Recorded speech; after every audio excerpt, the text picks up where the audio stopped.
Hi friends, welcome to my channel Aadya boutique. ఈరోజు మనం చూడబోయే కలెక్షన్ కస్టమైజ్డ్ కిడ్స్ కలెక్షన్ అండి.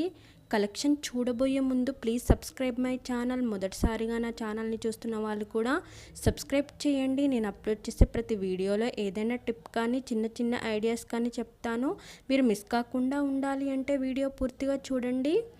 ఈ కిడ్స్ కలెక్షన్ చూసినట్లయితే ఇందులో ఫ్రాక్స్ కానీ లెహెంగా బ్లౌజులు కానీ ఉన్నాయండి. ఇవి డిఫరెంట్ ఫ్యాబ్రిక్స్తో అయితే అవైలబుల్ ఉన్నాయి. ఇవి 1 to 15 years వరకు స్టిచ్చింగ్ చేసిస్తారు. మామ్స్కి కావాలన్నా కూడా స్టిచ్చింగ్ అవైలబుల్ ఉందండి. స్టిచ్చింగ్ టైం వచ్చేసి 7 to 10 daysగా ఉంటుంది. ఇందులో ప్రతి మోడల్కి కలర్స్ అయితే అవైలబుల్ ఉన్నాయి. ఇందులో కొన్ని లెహెంగా బ్లౌజ్ పైన మగ్గం వర్క్ అయితే ఉందండి. ఇందులో